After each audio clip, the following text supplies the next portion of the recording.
You are listening to the audiobook Veilshatter, Legends of Elyndar, now available on Amazon, Audible, and wherever books are sold. Featuring our three unforgettable heroes, an epic adventure begins. Dissonance on the bridge. Avestra's bridges were never silent. They sang, sometimes in a ceaseless shiver of spirit currents, sometimes in deep, irrefutable tones woven from runes, wind, and the soul light of those who'd crossed before. By mid-morning, when memory winds usually coaxed color into the city's copied stones and laughter started to return at the edges of the scholars' ward, the harmonies along Liora's chosen route had soured to something jagged and brittle. She moved with instinct, pulled through alleys webbed with daylight-thin shadows and past rune-chased fountains stuttering in fretful fits, until the world closed in and the spirit bridge revealed itself, a blue arc spearing the chasm between the lore vaults and the ancient reading cloisters. The air was tense with energy, colorless and heavy, a hush broken only by the low chanting of distant scholars attempting emergency repairs that failed to hold for long. Runes carved deep into the archway leaked iridescence that stuttered and guttered, alternating between pallid violet and the sick white of burnt candle stubs. Liora lingered at the threshold, breath caught and silent, the birchboard pressed to her ribs. Power charged the stones beneath her. It crawled through her feet, tugged along her bones. It was not the old, comforting thrum she had grown up feeling, nor the sharp thrill that drove her mother to laughter during summer festivals.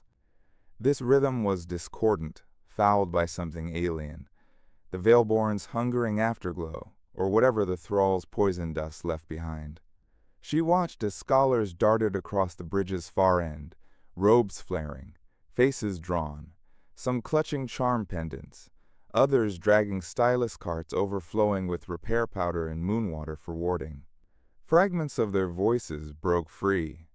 Overloaded, arc, unstable. Symptoms repeating across all eastbound bridges. Containment first, explanations after. Their orders wove an anxious tapestry that only barely muffled shouts from the lower causeways. One novice tripped and dropped his salt bowl, the contents scattered, and in the rhythm of that spill, Liora recognized a familiar melody, her mother's voice echoed by accident in the world, humming memory awake. The bridge groaned. Not just a structure straining, but a thing with will, old as the city, trying to voice its pain. Runes shorted along its edges, sending arcs of lemon-tinted energy skittering up the span. The nearest scholar recoiled as a crack snapped across his palm, his glyph scratched raw, blood beating around the wound. Liora shrank into the arch's shadow, unsure whether to advance or flee. She had never feared bridges here. She had learned to walk their lines by pulse and promise, guided by the memory of her mother's steady hand. But today, under the weight of contagion and her own unspent longing, each step forward cost too much. The birchboard pulsed at her side. She ground her thumb into the rune of anchoring, habit over hope, feeling it drag at something delicate in her chest. The price rose, a slip of memory, the scent of lemons on festival shawls, gone before she could cradle it. Still, she needed a tether. Just as the bridge hung uncertain above the city's arteries, so did she dangle, one span away from falling. "Don't linger," hissed a voice at her elbow. Sengrel, stooped and wild-eyed, materialized from a passing cloud of rune dust. His half-dwarven jaw was set in a knot of anger and fear. The brass scroll case at his hip rattled. Inside, a dozen fragments of forbidden history rolled against each other like teeth. "They say the Senate has lost command of the East Lay. The bridges feel it. The spirit walkers can't even stand upright." Sen's voice dropped to a whisper, thick with warning and awe.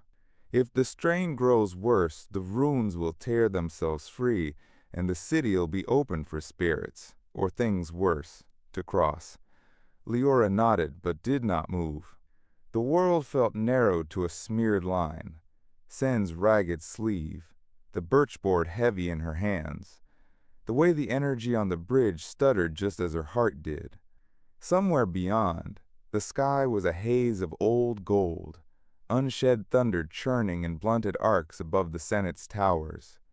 Another voice, thinner, almost too soft to distinguish from the chime of shattered wards, wrapped around Liora's ears. She should have known it by the weight it gathered in her blood. Her mother. No, the echo left behind.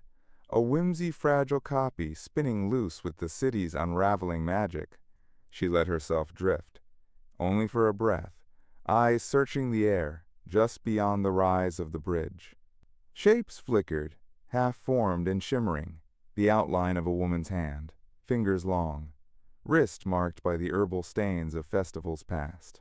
A warmth like hearthwood, the comfort of a lullaby that no one else could hear. Liora reached, soul drawn taut. The familiar ache, that hunger for what she'd lost, pressed all her finer senses raw. She brushed the air, channeled power. The world dimmed, sound retreated, sight blurred, the cold exhaustion of soul-weaving burned in her marrow. But the vision steadied. A spectral form beside her, bright and uncertain, pulling the bridge's flickering harmonics into something nearly sweet. Mother? The name caught in her mouth, half memory, half hope. The apparition smiled. Her smile, surely, crooked at the right corner, eyes painting sorrow and pride in equal measure. The spirit bridge beneath Liora's feet shrieked, a sound lancing through bone, curdled with the pain of broken things. Runes flared wild and blue. Two scholars at the far end shouted a warning, but the words flattened, smothered by the howling surge that swept down the span. The spectral woman's shape rippled, bands of light and shadow undulating through her as though she drifted behind thick glass. Liora willed herself closer, desperate, lips forming words that felt like bleeding. Anchoring rune or not, the strain buckled her knees. In her periphery, Sen called her name, a curse, a prayer. The bridge convulsed, its runic seam split, auric fire coughing between cracks. Spirits, bolder now, swam along the edges, faces pressed outward, anonymous gazes hungering. Liora bit back the rising urge to flee. This moment was all she had. The phantom was already slipping away. Cost. The knowledge thudded through her. Every invocation, every reach, another thread snipped from her own tapestry. She could see her mother's hair caught in some impossible wind, eyes gleaming with regret. "Why did you leave me?" The words emerged, much too small. They fell, useless, into the space between mortal and mirror. The image blurred, shaking her head, reaching. For a heartbeat, something changed, a prickling heat at Liora's brow. A memory unfurled, crystal clear, her mother stooping to tie her shoe in rain, voice threading the world together. Some losses are bridges, we cross them, or we collapse. Then the apparition shattered, first the eyes, then hands, then the outline of a smile dissolving into the wild, blue-hot chaos that rang along the bridge. The song of the ancient spiritway faltered, splaying into 100 discordant notes. Energy snapped at Liora's heels, hungry for more. Pain hammered through her, a burn in her memory, as if the knowledge itself seared her mind. Her hands spasmed, the birchboard dropped, rebounding off a rune-chipped flagstone, sparking with her scattered essence. For a single, perfect moment, she saw through the breach, not just her mother's light, but a vast, echoing hinterland of memory spirits, lost scholars, children babbling in tongues of wind, the silent crush of the city's own hopes, all pressed tight against a skin about to split. And at the wound's far side, a shape emerged, the Veilborn, his silhouette jagged behind a wash of mirror light, not yet whole but attentive, waiting. The moment collapsed. A shock darted up Liora's arm, searing her with freezing iron. the price for seeing too much through the veil. Sin caught her shoulders, his grip rough, hauling her away as the harmonics began to stabilize, feebly patched by the rune menders bolting new wards into place. Let it go. You're not meant to touch what's beyond, child. Sin's voice was thick with tears and reprimand. Even the clover keepers would name you reckless now. Come back. Liora allowed herself to sag into his arms, body limp, veins thrumming emptiness where power once colored her world. Every limb was heavy, grief-wrung, her chest raw with longing and self-reproach. The phantom of her mother was gone. The ache remained. A hush rippled outward.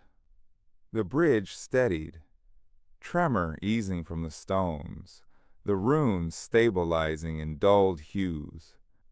Across the chasm, the scholar menders exchanged wary nods. No one celebrated. No one dared approach the girl and her silent, hunched companion. Fragments of the earlier event, already sliding loose from collective memory, shimmered in the air, a skipped note, a story too dangerous to keep or to lose. Liora stooped, retrieved her birch board. The runes had dulled almost to obscurity, only the faintest web of light glimmering, a warning that her reserves were spent, that recovery would take time and sacrifice she could ill afford. She cupped the board to her chest, heart beating wild as a caged sparrow. Sen steadied her with a broad hand. You saw. More than you should. His eyes, shattered with old scars and fresh fear, searched hers, seeking the truth he did not want voiced. I saw, she faltered, throat salt-burned. I nearly touched her. And something else, waiting behind, watching. Then you're already marked. Sin's tone was gentler, reigned with awe and terror. If the Veilborn knows your name, he left the rest to the silence, to the thick scent of spent magic and lost chances.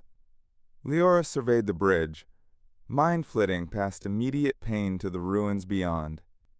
The city had withstood a breach, but neither the living nor the Veil realm would let this moment pass without consequence. She would be summoned, questioned, perhaps condemned. Her energies were spent, but resolve quivered beneath her doubts. The price of her touch, a fragment of herself, was inescapable.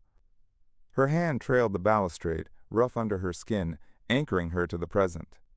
She could still smell moonwater and burnt rune dust, the living city rattled but not yet fallen. In the east, Senate bells pealed for council, their notes warped but insistent, calling magickers and memory runners to account. Sen nudged her to standing. Step by step, they began the long walk back to the scholar's ward, both marked, both changed, bearing news the city was not ready to believe. As they disappeared into the shadows beneath the tawny arches, Liora cast one last glance at the trembling bridge. The phantoms of loss still lingered there, and in the hush between beats, she heard an unspoken promise. What she'd seen, and who she'd become, would wake the city, for good or for ruin, before the next dawn.